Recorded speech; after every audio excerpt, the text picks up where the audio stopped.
And first off, 18, so, obviously, you played New York yesterday, both, when you're carrying sports a bunch of times, a bunch of different schemes. I'm wondering how going up against them, especially with their size, we have the current scheme in terms of rotations, positioning, and just how well you guys are executing the doubles and the rotations, how that's sort of different for you. Yeah, no, I don't think it's changed. I think, everyone has their tendencies.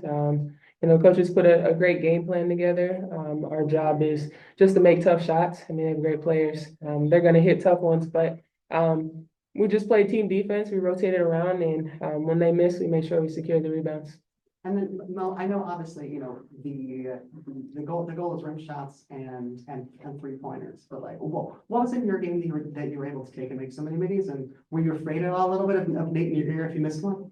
No, originally I like middies, honestly. So I think it just came out naturally. I wasn't thinking too much in my head, and since it was coming in, I was like, just keep going.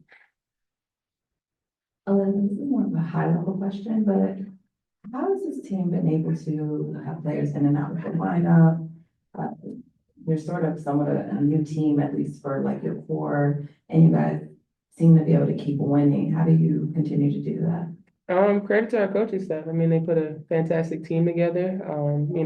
Even though our rookies are considered rookies in the league, they've been killing it overseas for a minute. The biggest thing is about everyone doing what they do to the best of their ability. And, we're told to shoot the ball when we have open shots, and that's what people do. And it's just a great locker room to be a part of, and it's a lot of fun. Good afternoon. My question is for AT. So you guys were able to force New York to have 20 turnovers, which converted to 19 points. From your perspective, what did you see out there that allowed you to disrupt their rhythm offensively? Yeah, I mean, our guards got up and pressured. Like I said, they have great players. They're going to hit shots. Our goal is just to speed them up. We played people's tendencies. We were in the passing lanes, and all around it was just great team defense.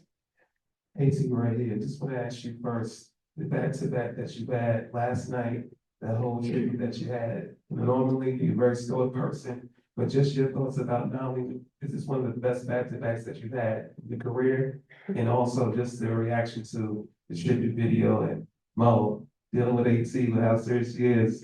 Your thoughts on when you saw her be emotional with that tribute video, your first ever versus finals. I mean, this back-to-back is I'm used to this one. I mean, playing in Connecticut, you come to New York a lot, so I mean, we've done this trip a lot. Yeah, being back in Connecticut, I mean, I played there 11 years. I gave them everything I had, and it was just my time, like many players in the Connecticut franchise. But you have to appreciate the things that were given. The fan base was always amazing. So for them to show up with their jerseys and give that support, it meant a lot. Yeah, and to see the love that they had for her was very inspiring to me. That's all I can say. Yeah.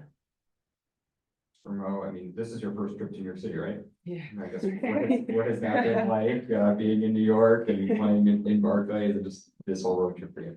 I mean, we're in a nice hotel, first of all, so I was able to have a good nap, so that matters to me. And yeah, obviously playing in like crowd like this crowd is amazing, and the fact that we were able as a team to stay together and still like go fight and get this dub is really something I'm proud of.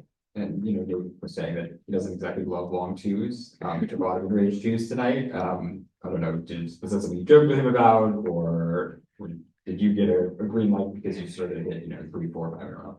Listen, I'm gonna talk about with Coach. That's it. Yeah. Well, I just want to ask, when you have Kalia on the bench and then she just encouraging you, just talk about how she's just been on that aspect of when she's not been on the court, but then just been her active, just very vocal presence and encouraging you to still be aggressive and bringing your two-way top effort. That's definitely encouraging, like you said, since she's a very great player, and since she came back, and I mean, overall, the team I'm with great players, and I'm just only able to learn every day. So having feedbacks of her or AT or whoever in that team is just great. And it's just push myself to go and get whatever I have to. And just as a IQ player, a smart player that you are, playing with a smart player like AT, does her IQ amaze you with how she just knows how to get the right pass, knows how to get the right rebound? Just you playing with her, how she performed tonight, the way she did. Yeah. I think I take benefit of her IQ actually. So yeah, it's great. We'll end with one on Zoom. Go ahead, Tia. Alyssa, you guys had 15 offensive rebounds tonight. When playing against a team as good as New York is on both ends of the floor, how impactful is it to be able to offensive rebound the way you guys did, even if those second chance opportunities aren't always falling? Yeah, I mean, that's one of the statistics the coaches brought up. They're one of the, bottom in the league when it comes to stopping teams from getting O boards. So definitely a point of emphasis. And threes weren't always falling for us. So getting those second chance opportunities were really big for us. Thanks, guys. Thank Thank you. you.